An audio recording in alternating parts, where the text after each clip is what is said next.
മാരി സാറിന്റെ മൂന്നാമത്തെ പടത്തിലാണ് ഞാനിപ്പോ അടുപ്പിച്ചഭിനയിക്കുന്നത്. എനിക്ക് മനസ്സിലായി മാരി സാറിന് പട്ടിയൻ എന്നെ ഉപേക്ഷിച്ചിട്ട് പടമെടുക്കാൻ പറ്റില്ല. എല്ലാ പടത്തിലും ഇതൊക്കെ വേണമെന്ന് പറഞ്ഞ് നിർബന്ധമാണ്. ഇതില് ഈ സാധാരണ ഞാനടക്കമുള്ള ഡയറക്ടേഴ്സ് പറയുന്ന ഒരു കാര്യമുണ്ട്. ഈ നടീ നടന്മാരെന്ന് പറഞ്ഞാൽ ഞങ്ങളുടെ ടൂൾസാണ്. ആ ടൂള് വെച്ചിട്ട് ഞങ്ങളിങ്ങനെ എന്തൊക്കെ ചെയ്യുന്നു. ഈ ഒരു 3 ഇഞ്ച് വലിപ്പമുള്ള നട്ടഴിക്കണമെങ്കിൽ 6 ഇഞ്ച് വലിപ്പമുള്ള ടൂൾ ഇട്ടിട്ട് അഴിക്കാൻ പറ്റില്ലല്ലോ. അതും ടൂള് തന്നെയാണ്. മിക്കവാറും സിനിമകളിൽ 25 വയസ്സുള്ള കഥാപാത്രത്തെ അവതരിപ്പിക്കുന്നത് 50 വയസ്സുള്ള ആളുകളായിരിക്കും.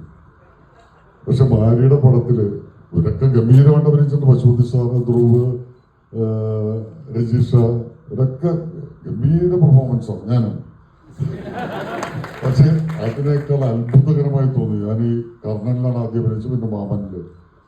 ഇതിനകത്ത് മിക്കവാറും അഭിനയിച്ചിരിക്കുന്ന ആളുകളൊക്കെ തിരുനെൽവേലിയിലെ സാധാരണ ആളുകളാണ്. അല്ലെങ്കിൽ മാരിയുടെ കൂടെ നടക്കുന്ന ഫ്രണ്ട്സ്, അസിസ്റ്റന്റ് ഡയറക്ടേഴ്സ്, അവരുടെയൊക്കെ പെർഫോമൻസ് കണ്ടു കഴിഞ്ഞാൽ ഞെട്ടി തകർന്ന് തരിപ്പണായിപ്പോയി. ഓരോ കഥാപാത്രത്തിൽ ഇതാണ് വള്ളി എന്ന് പറയുന്ന എൻ്റെ സുഹൃത്ത്, വള്ളി അസോസിയേറ്റ് ആണ്. പക്ഷെ വള്ളിയുടെയൊക്കെ പെർഫോമൻസ് കണ്ടിട്ട് ഞാൻ ഞെട്ടിപ്പോയിട്ടുണ്ട് ഈ പടത്തില്. അപ്പൊ ഓരോ കഥാപാത്രത്തിനനുസരിച്ചുള്ള ആളുകളെ തിരഞ്ഞെടുത്ത് അവിടെ നിന്ന് പറഞ്ഞാ നീ വാ അവരൊക്കെ ഡയലോഗ് പറഞ്ഞ കേൾക്കണം. ഞാൻ ആ കർണൻ പടത്തിലൊക്കെ പോയപ്പോ ആ നാട്ടിലുള്ള സാധാരണ ആളുകള് ഒരു സീക്വൻസ് അങ്ങനെ പറഞ്ഞു കൊടുത്ത പിന്നെ ഡയലോഗൊന്നും കൊടുക്കേണ്ട കാര്യമില്ല, അവർ പറഞ്ഞോളും കണ്ട്. അത് ജന്മന കലാകാരന്മാരായിട്ടുള്ള ആളുകളാണ് ഈ മാരിയുടെ നാട്ടുകാരും ഒക്കെ. ഏതായാലും ഗംഭീരമായിട്ട് പടം അല്ലേ, വല്ലാത്തൊരു ഫീലാണ്.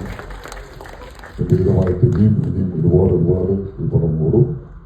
ഇനിയും ഒരുപാട് നല്ല പടങ്ങൾ എടുക്കാനും എന്നെ അഭിനയിപ്പിക്കാനും ഒക്കെ പാകിസ്ഥാന് ഭാഗ്യമുണ്ടായിട്ട് വളരെ ബെസ്റ്റ്.